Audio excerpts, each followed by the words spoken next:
৯৬ সংখ্যক শ্ৰীমন্ত শংকৰদেৱ সংঘৰ বাৰ্ষিক অধিৱেশনৰ আৰু এই মুহূৰ্তৰ আমি ইয়াত দৃশ্য দেখুৱাই আছোঁ যি শংকৰদেৱ সংঘৰ পতাকা সেই পতাকা ইতিমধ্যে নমাই অনা হৈছে আৰু সেই পতাকা তেজপুৰ জিলা শাখাই অৰ্পণ কৰিছে লখিমপুৰ জিলা শাখাক যিহেতু অহা বৰ্ষত লখিমপুৰত অনুষ্ঠিত হ'ব শ্ৰীমন্ত শংকৰদেৱ সংঘৰ অধিৱেশন আৰু ৯৬ সংখ্যক অধিৱেশনৰ বাবে ইতিমধ্যে লখিমপুৰ জিলা শাখাই এনেধৰণে এয়া শ্ৰীমন্ত শংকৰদেৱ সংঘৰ যি পতাকা সেই পতাকা তেওঁলোকে চমজি লৈছে আৰু পতাকা আজি এই তেজপুৰ জিলা শাখা অধিৱেশনৰ পৰা লৈ যোৱা হ'ব লখিমপুৰলৈ। আৰু এই মুহূৰ্তত দেখিবলৈ পোৱা গৈছে এক আৱেগিক পৰিৱেশ, কাৰণ ৩ দিন ধৰি ভকত বৈষ্ণৱসকলে ইয়াত আচলতে গুৰুজনাৰ যি সৃষ্টি কৃষ্টি সেইসমূহক লৈ ব্যস্ত আছিলে আৰু আজি অন্তিম দিনা এয়া আমি দৃশ্য দেখুৱাইছোঁ। এনেধৰণে এয়া লখিমপুৰ জিলা শাখাই এয়া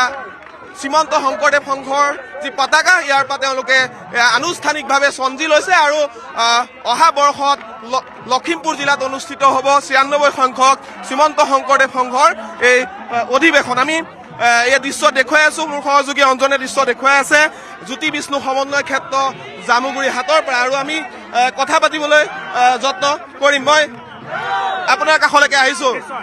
৯৬ সংখ্যক বাৰ্ষিক অধিৱেশন লখিমপুৰত অনুষ্ঠিত হ'ব, ইতিমধ্যে পতাকা চমজি লৈছে, কি জনাব এই মুহূৰ্তত? জয়গুৰু শংকৰ, আমাৰ এক প্ৰকাৰে খুব আনন্দিত হৈছোঁ। আমি প্ৰায় ৩০ বছৰৰ পিছত পুনৰ শ্ৰীমন্ত শংকৰদেৱ সংঘৰ মূলৰ অধিৱেশন লখিমপুৰত অনুষ্ঠিত কৰিবলৈ আমি সুবিধা পাইছোঁ। আমি ভয়ো লাগিছে, আনন্দিত হৈছোঁ।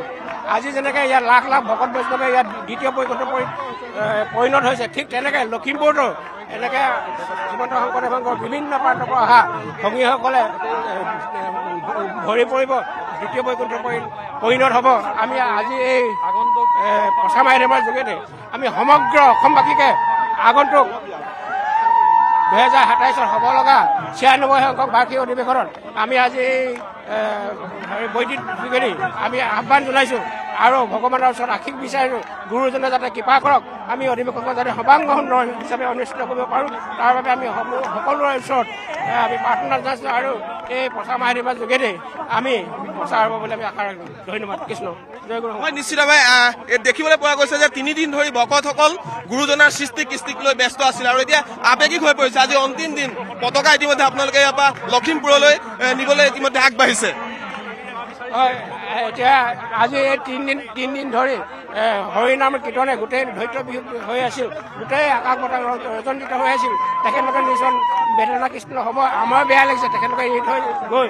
তথাপিতো আমি যিহেতু প্ৰস্তুতি হ'বই লাগিব আগতীয়া অধিৱেশনৰ কাৰণে, আমি আনন্দ, যদিও মনতে আনন্দ আছে, আমাৰ বিষাদৰ চকুলো বৈছে, বিশেষকৈ পদাধিকাৰ বাবে আৱেগিক হৈ গৈছে, আমিও আৱেগিক হৈ গৈছোঁ। তথাপিতো আমাৰ যিটো চিৰাচৰিত নিয়ম আমি নিশ্চয় পালন কৰিবই লাগিব। গতিকে আমি আশা ৰাখিম, কেৱল গুৰুজনৰ ওচৰত আমি বিশ্বাস ৰাখিম, ভগৱানৰ ওচৰত বিশ্বাস ৰাখিম, যাতে আমি নিষ্ঠা সহকাৰে আগন্তুক অধিৱেশন ভাগে আমি উদযাপন কৰিব পাৰোঁ, তাৰ বাবে আমি ভগৱানৰ ওচৰত পুনৰবাৰ প্ৰাৰ্থনা কৰিম। কৃষ্ণ জয় গুৰু। হয়, ধন্যবাদ জনাইছোঁ। আছিলে লখিমপুৰ জিলা শাখাৰ বিষয়ববীয়াসকল আৰু সমান্তৰালভাৱে সহযোগী অঞ্জনে এই দৃশ্য দেখুৱাই আছে। এয়া পতাকা লৈ যোৱা হৈছে লখিমপুৰলৈ। ৯৬ সংখ্যক বাৰ্ষিক অধিৱেশন অনুষ্ঠিত হ'ব লখিমপুৰত আৰু ইতিমধ্যে তেজপুৰ জিলা শাখাই পতাকা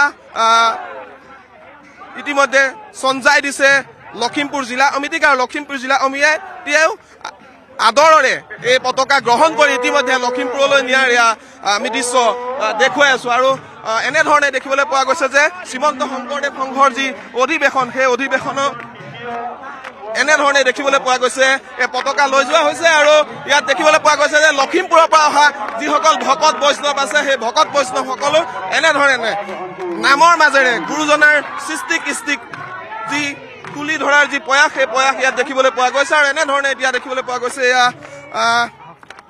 ৯৬ সংখ্যক বাৰ্ষিক যি অধিৱেশন শ্ৰীমন্ত শংকৰদেৱ সংঘৰ এয়া যি লখিমপুৰত অনুষ্ঠিত হ'ব, তাৰ বাবে দেখিবলৈ পোৱা গৈছে শ্ৰীমন্ত শংকৰদেৱ সংঘৰ যি পতাকা ইতিমধ্যে শোণিতপুৰ জিলাৰ পৰা তেজপুৰ জিলা শাখাৰ পৰা ইতিমধ্যে লখিমপুৰ জিলা শাখাই চমজি লৈছে।